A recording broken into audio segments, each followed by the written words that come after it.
चलिए अब देखो ए है, ये वाली इक्वेशन प्रूव करनी है, जीरो मैट्रिक्स वाला बताना है और ए इनवर्स निकालना है। तो सबसे पहले क्या निकालेंगे अपन, ए स्क्वायर, फिर 5 का उसमें गुणा करके 7 जोड़ेंगे तो जीरो मैट्रिक्स आना चाहिए। तो ए स्क्वायर निकालने के लिए ए का ए में गुणा,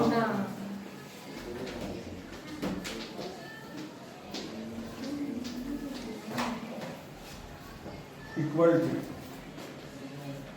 3 3 जा 9, 3 किया 9 और minus 1, 3 plus 2 minus 3 minus 2 minus 1 plus 4, 9 minus 1, 3 plus 2 minus 3 minus 2 minus 1 plus 4,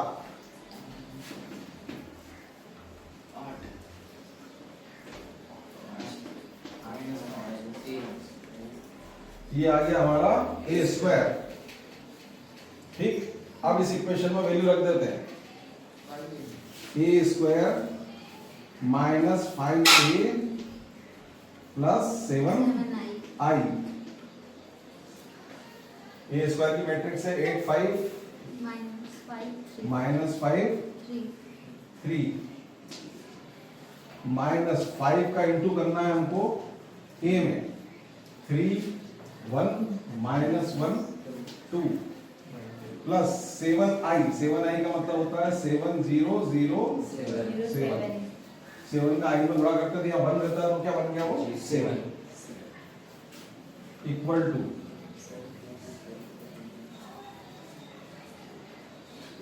यहाँ 8 है, यहाँ क्या होगा माइनस 15, 5 का गुणा होगा तो, और यहाँ क्या है प्लस 7। चलो देखें आगे, ये पहला आ गया था। ठीक, दूसरा 5 वाला, 5 minus 5 plus 0, 5 minus 5 plus 0, corresponding elements को जोड़ना हटाना है। इसके लिए कौन कौन होगा, ये और ये, तो माइनस 5 इन दोनों का गुणा क्या होगा प्लस 5, और इधर क्या है 0। अब कौन सा एलिमेंट बचा, ये वाला 3 माइनस 10 प्लस 7, बताने की जरूरत है, इसकी वैल्यू क्या आने वाली है 1 0 0 0 0 0, सभी 0 हो रहा है, सब क्या हो रहा है, 15 में से 15 गए 0, 5 में से 5 गए 0 जुड़ा तो 0, 5 में से 5 गए 0, 3 और 7 10 में से 10 गए तो ये आ गई जीरो मैट्रिक्स। शून्य मैट्रिक्स आ गई अपने पास। तो प्रूव हो गया कि A square minus 5a plus 7i equal to 0। अब निकालना है अपने को A inverse. A square minus 5a plus 7i equal to 0 matrix है। इसमें हम क्या करेंगे, ए इनवर्स का गुणा कर लेंगे, पूरे में ए इनवर्स का गुणा।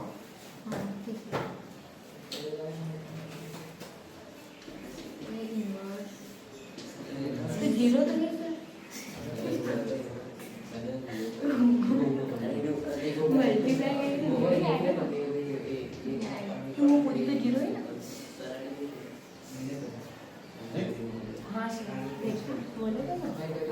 अब इसमें गुणा करेंगे तो क्या होगा, ए इनवर्स में ए स्क्वायर का गुणा होगा तो क्या बचेगा, केवल एक इनवर्स से गुणा करने के बाद क्या बन जाएगा वो आई। ए इनवर्स और ए का गुणा क्या होता है आई। एक ए तो गया, इसके साथ बना दिया आई, ये बचा ए। 5 ए इनवर्स का गुणा हुआ तो क्या बचा 5 आई। ए इनवर्स का जब आई में गुणा होता है आई का आइडेंटिटी मैट्रिक्स है ना, इसका किसी में गुणा करोगे फर्क नहीं पड़ता, क्या हो जाएगा 7 ए इनवर्स। जीरो मैट्रिक्स में गुणा करो तो क्या होता है, जीरो मैट्रिक्स से आती है जीरो। ठीक, तो याद रखो आइडेंटिटी मैट्रिक्स में किसी का इनटू होता है तो वही की वही मैट्रिक्स आती है। जीरो मैट्रिक्स में गुणा होता है तो जीरो हमेशा जीरो करता है, और ए स्क्वायर का ए इनवर्स का गुणा क्या होता है आई। ठीक है। ठीक है। अब i का a में गुणा करेंगे तो क्या बनेगा, a ही रहेगा, ठीक। -5i सामने देखो प्लस और 7a इनवर्स है। हम क्या करें, 7a इनवर्स को तो इधर ही रख देते हैं और 5i और i a को किधर ले जाते हैं, उस तरफ। तो ये हो गया 5i प्लस का माइनस i a, i और a का गुणा क्या होता है, चाहो तो लिख लो i a, नहीं तो a लिख सकते हैं उसके इक्वल टू 5 0 0 5 i का मतलब समझते हो, i और a का इंटू होगा तो क्या होगा, a रहेगा। a क्या है 3 1 -1 2 -1 2। यहाँ तक आ गई अपनी गाड़ी। अब देखें इन दोनों को घटाने की कोशिश करते हैं। 5 में से 3 जाएगा तो क्या बचेगा, 2। 0 में से 1 गया तो -1,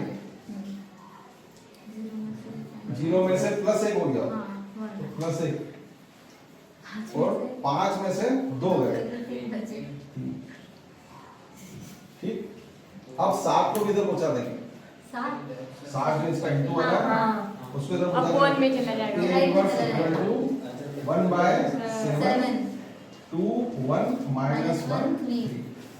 ये आ गया हमारा आंसर। ये कितनी कोटि का है, n कोटि का। n कोटि का है अगर तो इसकी वैल्यू आती है a की पावर n - 1। ये तुम्हारी बुक में मैंने निशान लगवाया था, देखो बोलो। ए स्क्वायर आंसर आएगा सर इसका। ये 3 कोटि का अपना क्वेश्चन में। हाँ। इसकी कोटि कितनी है, 3। a की पावर कितनी हो जाएगी, 3 3 - 1 यानी कि a स्क्वायर इसका आंसर आने वाला है। बोला ही था मैंने तो। यदि a कोटि n का आव्यूह है और k कोई अचर संख्या है तो यदि हमें k और a का गुणा करके उसका सारणिक निकालना है तो हम केवल a का सारणिक निकाल लेंगे और k की पावर n का उसमें गुणा कर देंगे। मान लो कि यहाँ पर लिखा है 4 और लिखा है a और ये a कितनी कोटि का है, 3 कोटि का। कितनी कोटि का है, 3 कोटि का। तो यहाँ 4 तो ये आ गया, उसकी कोटि कहाँ गई, ऊपर। ये बचा कौन, ठीक। यदि लिखा है 2 a और ये कितनी कोटि का है, 2 कोटि का। कितनी कोटि का है, 2।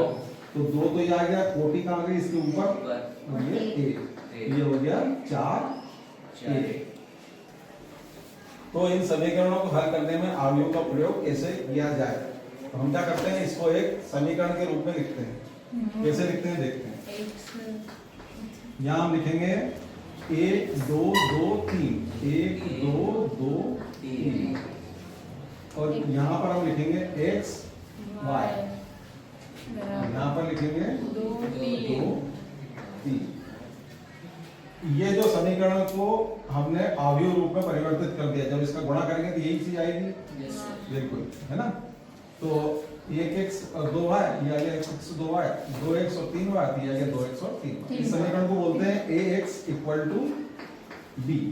इस मैट्रिक्स को हम बोल रहे हैं b, इस मैट्रिक्स को हम बोल रहे हैं a, ठीक है ना। अब हमको क्या निकालना है, a इनवर्स। तो a इनवर्स निकालने के लिए हम क्या करेंगे, a इनवर्स का दोनों साइड गुणा कर देंगे। किस साइड में गुणा करेंगे, अपने उल्टे हाथ की तरफ से। a इनवर्स का इसमें भी और a इनवर्स का इसमें भी। तो यहाँ क्या बचेगा, a इनवर्स a के खत्म हो जाएंगे, क्या बचेगा x, और यहाँ क्या बचेगा a इनवर्स b। x बराबर क्या होगा, a इनवर्स इनटू b। जब इसकी वैल्यू निकल के आ जाएगी a इनवर्स और b के गुणा की, तो हमको किसकी वैल्यू मिल जाएगी, x, यानी कि x और y की वैल्यू हमें मिल जाएगी। तो यहाँ हम इसको लिख देते हैं, जहां x क्या है, x y, a क्या है 1 2 2 3 और b क्या है 2 3। अब इन तीनों का उपयोग करके कैसे हम x की वैल्यू निकालेंगे, ये अपन अब देखें। तो x की वैल्यू निकालने के लिए किसकी जरूरत है, a इनवर्स की और b की। b तो है ही सही, सिर्फ a इनवर्स निकाल लिया और a इनवर्स का b में अगर हमने गुणा कर दिया तो हमें किसकी वैल्यू मिल जाएगी, x की। तो हमको निकालना पड़ेगा पहले एडजॉइंट a, क्योंकि a इनवर्स निकलता है एडजॉइंट a और डिटरमिनेंट a से। एडजॉइंट a निकालने का तरीका हमें मालूम है। सबसे पहले इन दोनों को चेंज कर दो, 3 1 -2 ये निकल गया हमारा एडजॉइंट। डिटर्मिनेंट निकालने के लिए क्रॉस ड्रॉ कर देते हैं। 3 - 4 इक्वल टू -1। ए इनवर्स निकालने के लिए क्या करते हैं, एडजॉइंट ए में ए इनवर्स डिटर्मिनेंट ए का भाग लगा देते हैं।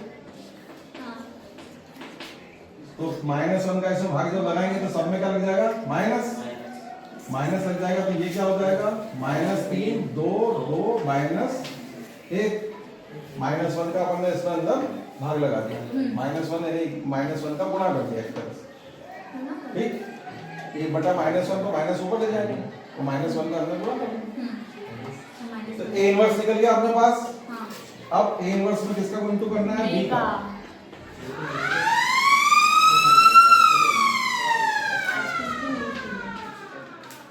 बी का मैट्रिक्स बताओ, 2 3 पहली पंक्ति पहला कॉलम -6 + 6 काम खत्म। दूसरी पंक्ति पहला कॉलम 4 0 -0 + 1, ठीक। अब ये किसके इक्वल था, x के। x equal to a inverse भी था ना, x equal to a inverse भी equal to this equal to this equal to this. तो अब x की वैल्यू क्या हो गई, 0 1। x में कौन था, ऊपर x था नीचे y। तो x बराबर 0 y बराबर 1। x बराबर 0 y बराबर 1। ये आ गया हमारा आंसर।